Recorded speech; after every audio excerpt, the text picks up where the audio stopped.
Every day, something dramatic happens in the Caribbean that affects our lives. We'll give you the details. We'll give you the facts on Caribbean Perspective with Eddie Frederick. Here's Eddie Frederick. So glad you can join us. Trinidad and Tobago's appeal court ruling allows firearms users license audit to continue. This story takes the lead in today's edition of Caribbean Perspective for Friday, 23rd December 2022. Details when we return. Win prizes weekly with the Dutch Lady Christmas promotion. You can win hampers, kitchen appliances, and much more. Here's how to win. Visit our Facebook and Instagram pages weekly to retrieve the recipe. Follow the recipe. Submit the final dish via email at dlchristmaspromotion@gmail.com, along with proof of purchase of Dutch Lady UHT or 410 evaporated milk. Recipes will be judged based on the display. Winners will be selected each week to battle for the grand prize in a live cooking show hosted by the creative chef. Look out for the Dutch Lady Santa Claus at supermarkets island-wide. The promotion runs from November 16th to December 21st, 2022. And once again, we'd like to congratulate the winner of last year's Dutch Lady Christmas promotion, Miss Brianna Bihari. Dutch Lady Milk, proudly distributed by Hubbard's Agency.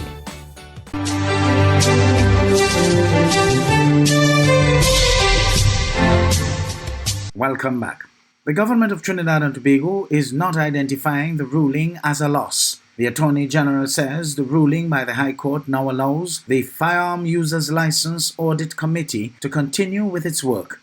The AG said this was after the appeal court granted the urgent hearing application filed by the Prime Minister and heard full argument which occurred on Tuesday and Wednesday. Jewel Brown of TV6 News offers some clarification. Attorney General Reginald Amor, Senior Counsel, says Wednesday's ruling by the Court of Appeal clears the way for the Firearms Users License or F.U.L. Audit Committee to continue its work and deliberations, and it will so do. The appeal court delivered its decision on the appeal filed by Prime Minister Dr. Keith Rowley of the ruling by the High Court on December 13th, which granted an interim injunction to former Police Commissioner Guy Griffith, which prevented the Prime Minister from laying the executive summary or any part of that F.U.L. report before the Parliament of Trinidad and Tobago, or otherwise publishing any portion of the contents of same. In a media release issued after the appeal court's ruling, Attorney General Amor made no mention that the Prime Minister would have to pay costs to Mr. Griffith. On October 13th, Mr. Griffith, who served as Police Commissioner from August 2018 to August 2021, sought an injunction to restrain the Prime Minister from laying an executive summary of the F.U.L. audit report of the Firearms Audit Committee or any part thereof in the Parliament. On December 14th, the day after the High Court granted the interim injunction, Mr. Griffith said in a statement that he has nothing to hide as it pertains to the audit report, and challenged the Prime Minister Rowley and anyone else from the government or those who compiled the report to make whatever findings available to the public. Attorney General Amor said on Wednesday that in filing his appeal, the Prime Minister asked for an urgent hearing. The AG said the appeal court delivered its ruling on Wednesday, recognizing the urgent basis of the appeal, having regard to the public interest and national security considerations. The Attorney General further said that the appeal court ruled orally that the assurance given by the AG in his letter dated September 6, 2022, that there would be no publication authorized by the state or its agencies of the audit report or any summary thereof unless and until all persons affected by findings therein are given that opportunity was sufficient, and that the order granted by the High Court was too wide.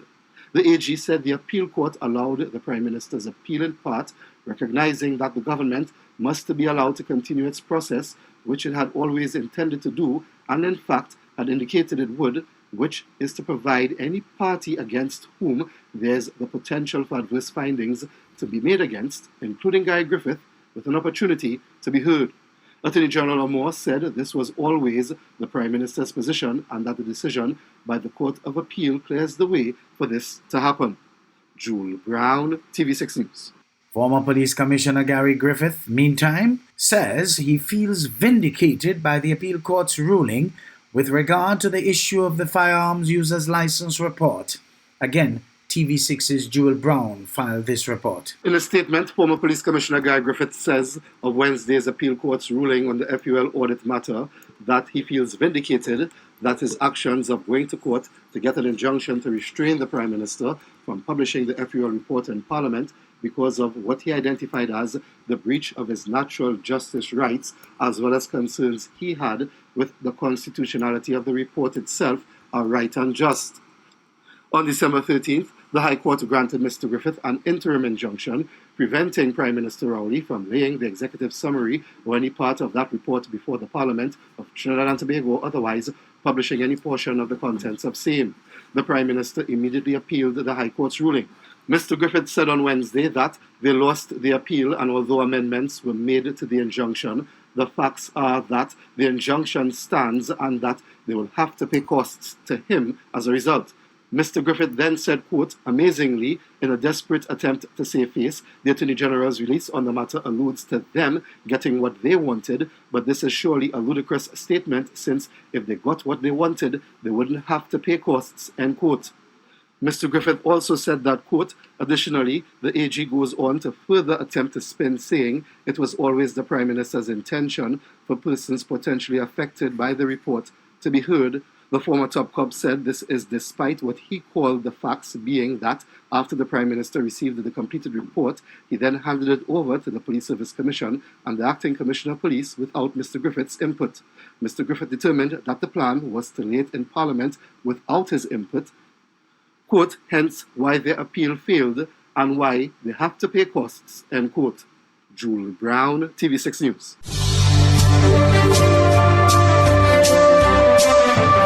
You're listening to Caribbean Perspective with Eddie Frederick.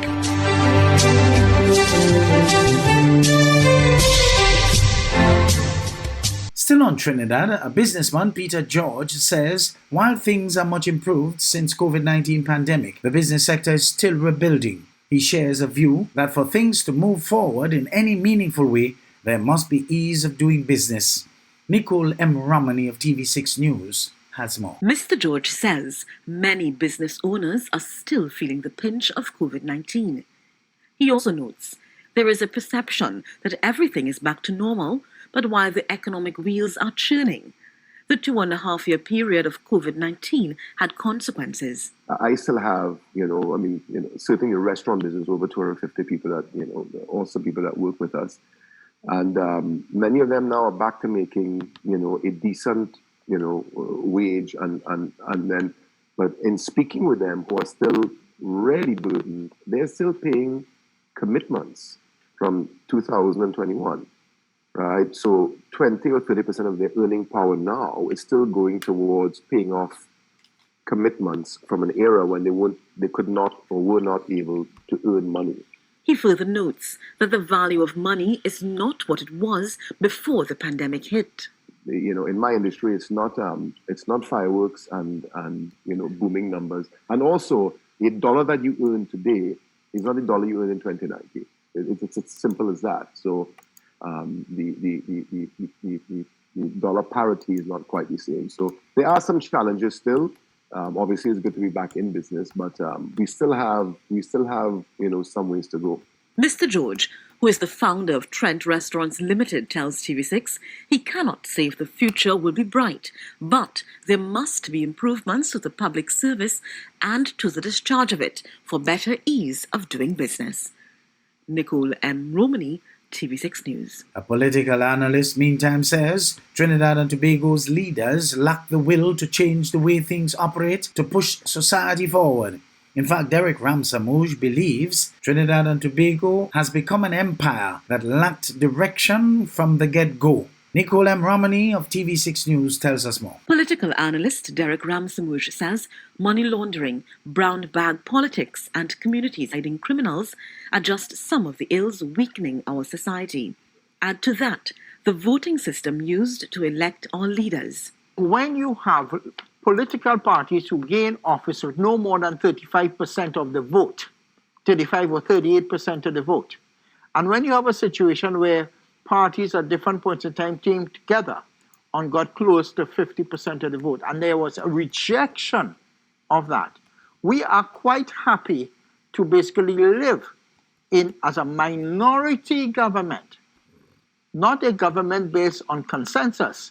So therefore, The electoral system of first past the post is one of the challenges that has basically eroded the democracy of our society. He further states that perhaps campaign finance reform or fixed date elections can rectify the problem, but no one is addressing it. But we do not have leaders who have the political will and the desire to change it after they capture office. And that is why when I say we are still a colony in how we think, we still expect Massa, aka political leader, to look after us after we vote for him. He laments the many social and economic issues affecting citizens. We have a problem with the debt structuring. We have a problem with the stability of the currency, right? We don't even have proper data running this country. We look at the roads, the water, electricity. Look at the internet facility. Look at the healthcare. Look at the education. And we sit and we smile and we go licking people's derriere just to take a picture.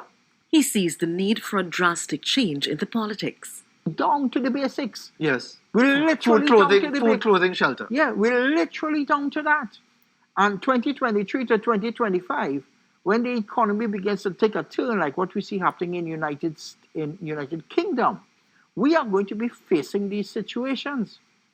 And that is why our capacity not just to think it through, but to get leaders who develop leaders that will take us through this. Nicole M. Romani, TV6 News. Over in St. Lucia, the Prime Minister there, Philip J. Pear, whose cabinet portfolio includes justice and national security, led a multi-agency delegation of government and security officials to the 8th session of the Franco-St. Lucia Joint Security Commission, which was held in Fort-de-France, Martinique, on December 14, 2022. We get more on the outcome of this visit in this DBS News World report with Rihani Isidore. Prime Minister and Minister responsible for Justice and National Security, Honorable Philip J. Pear, led a multi-agency delegation of government and security officials to the 8th session of the Franco-St. Lucia Joint Security Commission, which was held in Fort-de-France, Martinique, on December 14th. St. Lucia and Martinique officials deliberated on a range of cross-border concerns with the aim of further developing and implementing anti-crime strategies and establishing legal frameworks to advance judicial cooperation between the two territories. It is very important that St. Lucia and Martinique get together and stay together as far as the elimination of crime, drug trafficking, and all the other evils that we are exposed to. As a government, we are willing to cooperate fully with French authorities to eliminate these scourges on our country. We know that cooperation is important, and this week my cabinet will be asked to endorse an interagency intelligence committee so that all the intelligence gathering in St. Lucia can be brought together under one committee so we can deal with the issues as they arise. The Franco-St. Lucia Joint Security Commission promotes cooperation between Fort-de-France and Castries on arms and narcotics trafficking, immigration and border management, judicial cooperation, maritime protocols, and disaster management. Prime Minister Pear's commitment to meeting the strategic goals of the Joint Security Commission signals his administration's unwavering intention to ensure national security on the St. Lucia side of the Commission is protected and also continue cooperation to restrict illicit trafficking to the French side. In my budget, which is going to be read in April, we have determined that national security will be at the forefront of our priorities this year. We intend to introduce new technologies to crime fighting. We intend to increase the manpower and the intelligence power of the police services, and we intend to deal with more interagency collaboration, both locally, regionally, and internationally. I see this conference as the start, as a continuation of an effort to eliminate crime and corruption from our region so that the peoples of our countries, our two countries, can continue to live in harmony without the threat of unscrupulous criminals and gangsters. The Franco-St. Lucia Joint Security Commission was established in 2004. The 9th session of the Franco-St. Lucia Joint Security Commission will be held in St. Lucia. From the Office of the Prime Minister, Rihan Ezuro. The Food Fair Shop and Win promotion is back, better than ever. We are giving away $30,000 in prizes with the promotional activities you know and love, like find the misplaced items, spin the wheel, and other exciting in-store activities. You can win hams, turkeys, vouchers, cooking gas from Sol, and lunch packages from the Creative Chef. The promotion runs from November 16th to December 23rd, 2022. Food Fair, where you can fill your baskets without emptying your pockets.